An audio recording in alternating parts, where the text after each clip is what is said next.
So how many of you follow the moon or the moon cycles? Okay, to the witch in the classroom. Okay.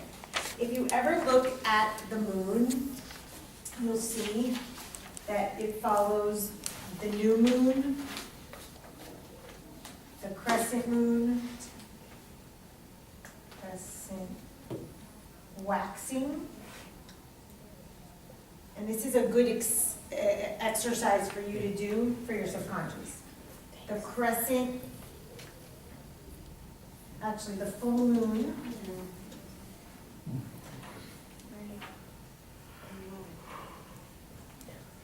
and then the waning moon.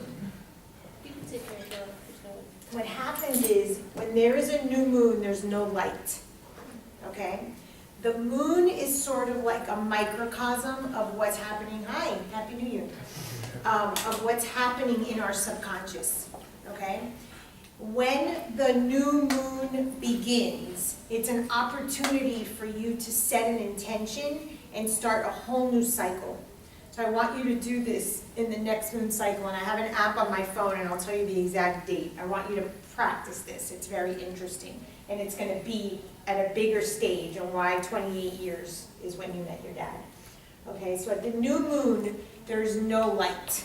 Okay, it's basically blank, so to speak. Then, if you set an intention at the new moon, in 7 days, the moon is going to be at the waxing stage.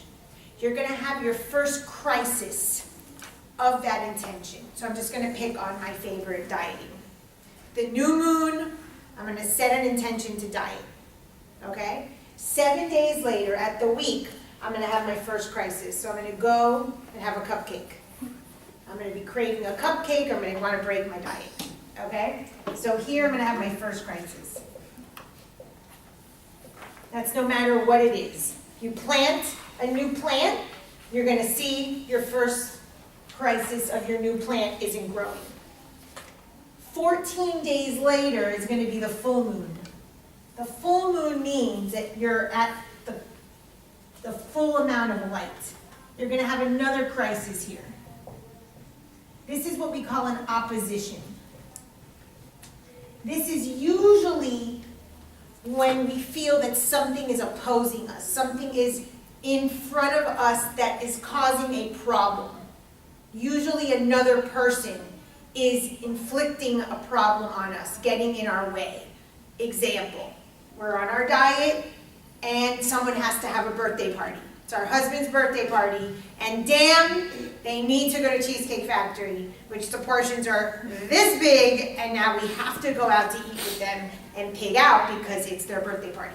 That person got into the interference of our diet, okay? So someone got in the way. There was a crisis.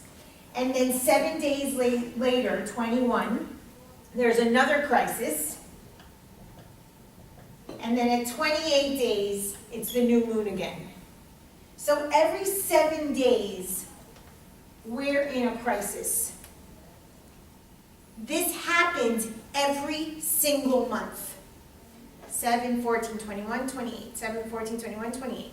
This is how we live according to the moon cycles. And if you test this, let me tell you when the next one is, you're going to see I'm right on.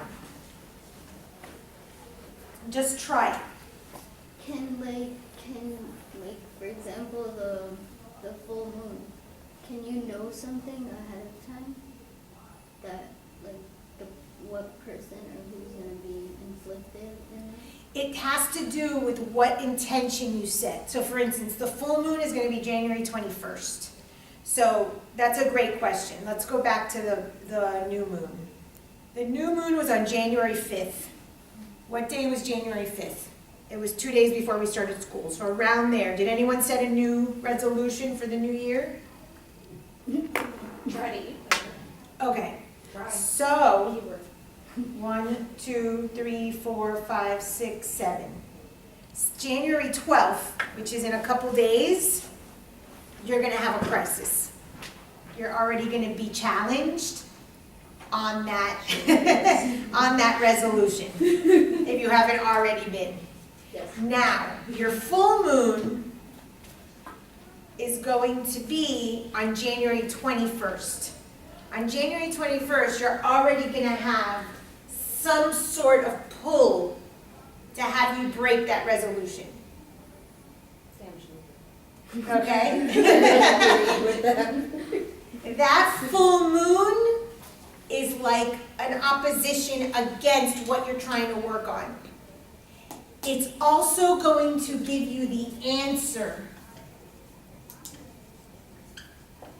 to the question you asked here. So that's, if you ask a question on the new moon, you're going to get the answer on that full moon. So if on January 5th or around that time you were in doubt, you had something that you were questioning, you were going to start getting the answer about that person, about that situation, about that dilemma around the full moon. The universe is giving us the answers. Here, you're full, and therefore you're getting all of the information so that you can make a good response. And if you pay attention, you will start seeing that we're often guided and we are given the answers. When I was going through my recent divorce, I would notice things on the new moon and I would set intentions. I would be like, okay, I want to see the answer to the question on the new moon. And I would set an intention on the new moon. I would ask the question related to what was going to happen. And always around the full moon, I would see it. I would see the truth of what it was. I didn't want to see it, but it would come up. I'll think I didn't notice. So that's the advantage of having these cycles. These are just cycles. These are the cycles of the universe. We were talking about the death and rebirth cycles on Tuesday. These are the cycles. Now, these are cycles that die and rebirth every month. Okay? And then the next new moon, well, 1, 2, 3, 4, 5, 6, 7 is January 28th. You'll get your waning. By then you already have your answer. You're sort of coming down from it. And then your next new moon, 1, 2, 3, 4, 5, is February 4th. That's funny how true that is. I have court on the 28th. Okay. And that's So when it's something supposed to be happened related to January 5th. Yeah, like a custody battle, and it's ending on the 28th. Okay. So look back, and this is an app called iLuna, Okay. and you can just get it free on Google and just ask what the phases are, but this is a free app. It's or 99-cent app. I love it. That's like hilarious how true this is. So February 4th is the next new moon. And if you do this cycle, and you will always get your answers. And something is always dying, and something is always being reborn. Because in all cycles, it's all about a death and rebirth. So today I want to do an activity with you. Good morning, Happy New Year. Today I want to do an activity with your subconscious about cycles that are a little bit larger. How old is everybody? 28. You're 20, so you'll only go up to 20. 28. You're how old? 28. 28, you're good. You're I'm 30. please don't. I'm still getting accustomed to saying that I'm 30. Okay, Because but it still you're at the hasn't hit age. me. That helps you How old don't look are you, 30, Carmen? so you're good. 19. Oh, you're young, okay. 23. 23. Gerson, how old are you? 24. Okay, you're young too. Gerson, you older? 36? Okay. 57. Okay. So, for those of you who don't reach 21, when I do the activity, you'll only go up to 14. Okay? And that's fine. You could still start seeing patterns. So take out a sheet of paper and rip it out of your notebook if you want, and make 4 doors. It's cold in here. I can't remember. You don't have to rip it, but if you want to, it just might be easier to work with your hands. It is so cold in here. Please. I literally cannot read off the paper. and make, Do you want my story? Oh, it's okay. Thank You sure? make the 4 doors. And what we're doing is we're working with the same cycles, except now we're working with age. And actually, let's do 0. Let's do 5 doors, since so many of you guys are young. I like the same. I'm sorry? Write the same. Yeah, write on your paper, make 5 doors. And again, like you'll go up to the 5th door because you're 30. Okay. For those of you that are younger than 21, you'll only go up to the 3 doors, but that way it'll give you a chance. So what happens? The subconscious never grows up. The subconscious does not have a real live age. It thinks it is in real time right now. If you have a trauma, whether it's at conception, whether it's at 3 years old, whether it's at 12, it believes you are still that age. It does not know that you are 28. It has no clue. So I like to give this explanation between emotion and feeling. And anyone try to guess what the difference between emotion and feeling is? you. Feel something at the moment, but the emotion always stays with you. Okay, and how would the emotion stay with you? They can control like your mannerisms, how you are. with other Absolutely, absolutely. An emotion lingers. I call it like these brick energetic blocks that stay sort of like a chain link fence locked in your energy body. Okay, so I like to use the example, if you ever gone to Publix the night before Thanksgiving, and you see, yes, it's a shit show. Okay, you go to Publix and you see these women with their kids, and there's long lines of people buying their last minute groceries, and the kids are crying, and the mothers are like, oh my God, get me out of here, and the kids are like, wah, wah, wah, wah, I want the M&Ms, I want the M&Ms. And the mothers are like, shut up, and finally, the mother like throws the M&M at the kid, like shut up, like, you know, just have it, just shut up. You're not supposed to do that, okay, by the way. You're supposed to let the kid just cry till the end. And so if you let the kid cry it out, they're gonna finally get exhausted. That's a feeling. If you actually allow yourself to feel your emotion up until the exhaustion, that's actually healthy for you. Most of us don't do that. Why? It's like you put a wall up, you protect yourself from feeling down. Yeah, it hurts. Who the hell wants to feel that pain? No one wants to feel the pain. So we create these energetic walls. That's what I call emotion. That same mother and the child that she lets have the tantrum in the grocery store, and the kid is like having the tantrum, and the mother's like, yeah, whatever. The kid finally falls asleep. She carries him to the car seat, and he goes to sleep. He had his feeling.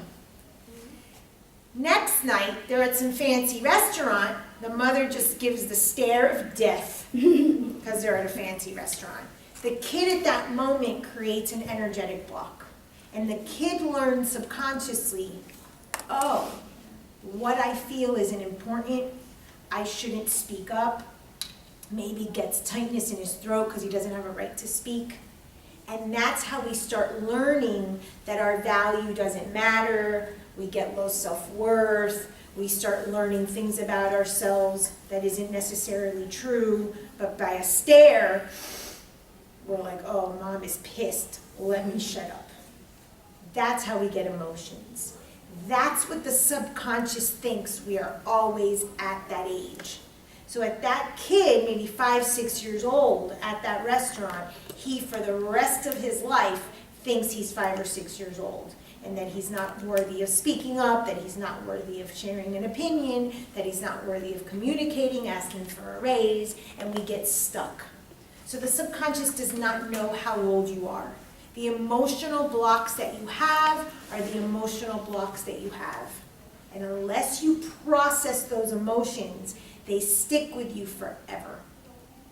And that's the importance of just sitting with your feelings and feeling what you're feeling. And a lot of what we do in here when we do our mock, counseling session is to evoke emotion. And all of us in here have cried. And we'll continue to cry because emotion is good. It allows release because that means that there's something that's being processed, okay? So we're gonna do a subconscious activity. One of the things that we do is, it's a form of play therapy when we work through the subconscious, okay? So everybody has their doors. I want you to take your non-dominant hand. So if you're a righty, take your left hand. And if you're a lefty, take your right hand. And I want you to close your eyes. You are not going to think, okay? Whatever comes up is what you are going to put on your paper, okay? On your door that says 0, I want you to draw the planet Saturn as you see it with your non-dominant hand. So if you're a righty, you're going to draw with your left hand. With my closed eyes. And with your eyes closed, yes. And don't worry if it goes all over the paper.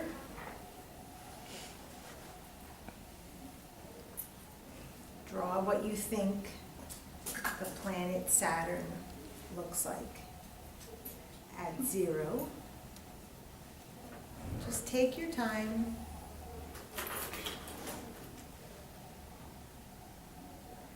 And draw the planet Saturn. Don't cheat. You can't cheat the subconscious. There's no right or wrong. Take a deep breath. Let your inner child speak to you. So Chi-Chi, we are closing our eyes. You're going to draw the door that says 0. You don't have to draw the letter 0, the number 0. And are you a righty or a lefty? Okay, so with your left hand, draw with your eyes closed. Okay. And don't worry about getting it in the lines. And now with your left hand, I want you to put, with your eyes closed, I want you to put your hand over that picture. And I want you to remember a memory, the first thing that comes up to mind from when you were 0 or a little good. Whatever comes up. There's no wrong or right answer. The first memory that comes up. Saturn in nature, and then we're going to talk about it to see what memory came up from your subconscious. And think of the planet Saturn. It has rings around it. So maybe think of the first memory that comes up that gives you structure, that has limits, that you feel maybe imprisoned, that makes you feel that you can only go to a certain extreme or a certain extent. And when you have your memory, whatever the memory is, don't judge it. Even if you were older than 0, don't worry about it. Write down your memory. Still with my eyes closed? No, once you write it down, you can write it with your eyes open.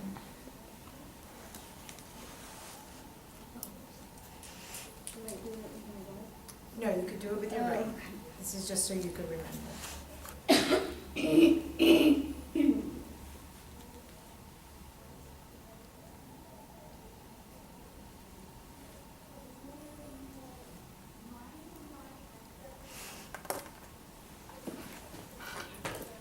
So who wants to share their memory?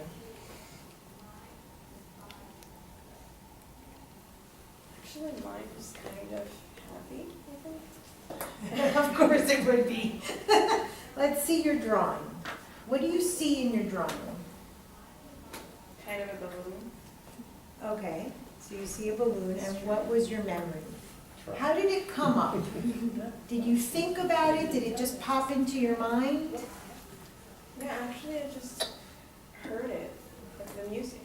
I don't know, it was so weird. Okay. That's why I started laughing, because the music, I don't know, it made me happy.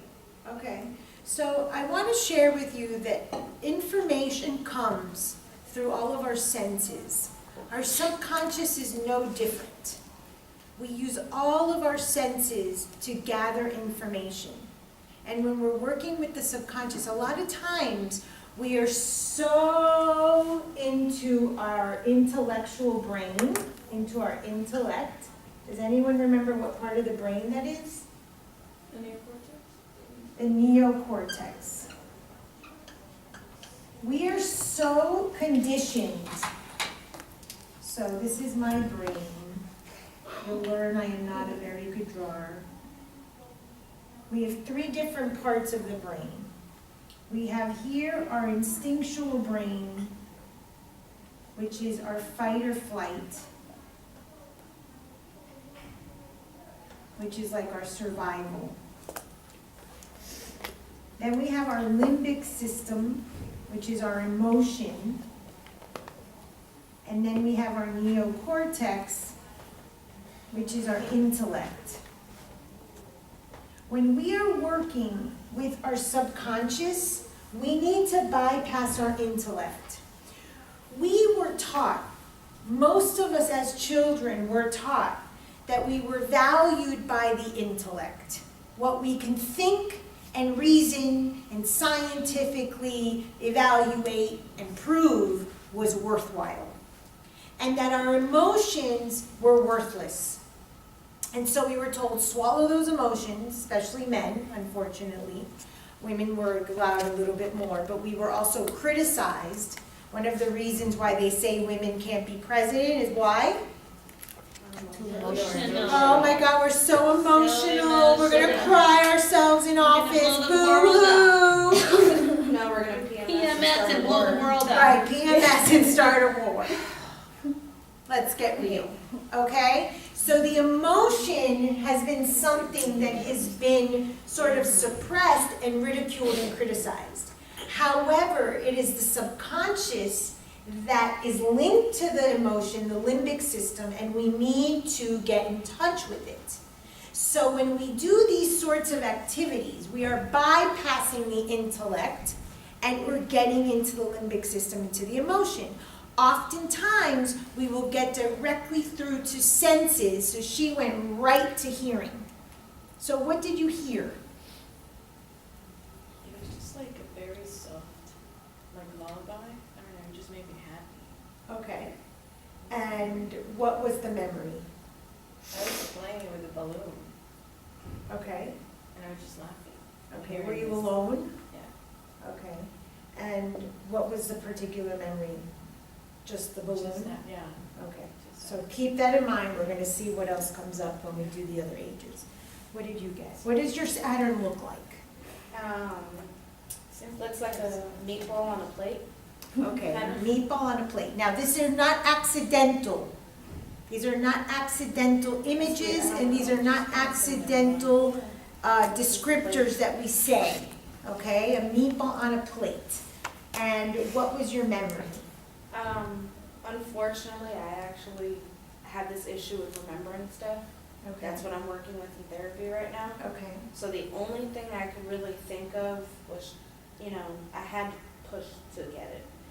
I was 8 years old trying to roller skate down a bumpy sidewalk in Coconut Grove. Okay. That was a happy time though. Okay. At 0, when we went to the 0 door. I don't Okay. remember anything else. Because you were trying to use your mind. You were trying to use your intellect. We want to get you past that and using your emotion. Emotion is not mental. Emotion is emotional. So you're probably in what we call a dissociated state. What happens is, usually when people, children especially, have trauma in the physical body, they tend to go up to the mind. and they don't want to remember anything in the body. I had that. I was very much dissociated from my physical body. I only stayed here. So I studied and studied and studied, and I learned and I learned and I learned. I wanted nothing to do with my physical body. And we call this dissociated. And oftentimes people will have that when they've had difficult emotional states or their body has been hurt. So if you're having difficulty remembering, it's oftentimes because of that. So it's good that you're in therapy working on that, and we can do things to bypass that. Activities like this are one way. So we'll work on that meatball in a moment, but that's good that you felt bumpy, okay? What did your Saturn look like? It looks like an 8, I guess. I think. Just whatever comes to mind, don't, And then it's supposed to like be half colored and have rings around it. okay. So it had color, Yeah. okay. And then what was your memory? My mom pulling on my ear for doing or saying something wrong. Okay. Do you remember what exactly it was that you did wrong? I don't know. I was playing with, cause I lived in Jersey, so I was playing with the downstairs kids or whatever. I don't know. The girl, I remember Selena was her name. She was sitting next to me, but I don't know. I guess she told me I couldn't go outside or I don't know what. And then later on, the girl had heard and had seen. And she's like, don't make me go tell your mom so she could pull on your ear again. Okay. So that's all I could remember. Okay. Did you feel Yeah, pain? like Do you know how old you were? I was like 5 or 6. Okay, so you went a little further. Okay, 0 to 7 still in there. Okay. Carmen, what did your Saturn look like? Face. Like a face? Was it happy face or sad face? I can't really tell. Okay, that's fine. And what was your memory? I was running with a lot of kids and then I fell down. Okay, did you hurt yourself? No. No? Okay, did you have any scratches or anything? Yeah, and my niece. Okay, and do you remember this memory, or did it just come up when we were doing the It activity? came up. Okay, okay. Tanisha, what did I your don't know what Saturn my look circle like? look like, but my ring Okay, looked like a clip, a paper clip. okay. And your memory? My memory, I thought of a picture, which made me think of my dad doing my hair. Like the first thing I thought of was a picture of me when I was younger, and it's like when I saw that picture, I thought of my dad doing my hair. Okay. Did it evoke anything positive or negative? Positive, because I prefer my daddy in my head versus my mom. Okay. Okay. Interesting. But it was a paperclip looking Saturn? Yeah, I don't know what that is. Okay. Gerson? So my Saturn looks more like a scrambled egg. It Okay. was like, yeah, it was like a scrambled egg. My memory was like, I don't know, like 5 or 6, but by my home watching Batman at the afternoon. Okay. Was that a positive memory for you? Yeah. It's Gerson, that's positive. Everything related to Batman for me is a positive thing. Okay, good to know. Okay. Stacy? Mine looked like a bug with the antenna. I don't know how. We're gonna let that slide. Okay. And my memory is, I remember I was playing with the baby powder, and I was now trying to go to preschool, so I was trying to put it all over my skin to make it like I had chicken pox. And I was like, oh, yeah, you got chicken. I was like, chicken pox. Yeah. And if only I could have brought the picture, she was like, yeah. And then she let me stay home, and then in the afternoon she was like, that's baby powder. I was like, no, it's not. She rinsed my hand. Yes, it is. Okay, so you didn't want to go to school. Mm-mm. Do you remember why? Because, oh my, we were so evil. The kids, the days before, we were like, we should prank being sick so we stay home. And everybody was doing it. Like another girl took a blow dryer, rubbed it on her forehead, and had to make it like she had a fever. And it worked out. Our parents That's stayed funny. home. Okay. If you sit under a heater, that works too. My dad told me he did that he would put like the light bulb to heat up his forehead so that he would have a fever. I had But never baby learned powder that. and chicken pox? I was three. Wait a minute. At least she was creative. Okay. Pedro? Just try to make the circle, didn't Start with get it A's. there. What would you say your Saturn looks like? Decent circle, no.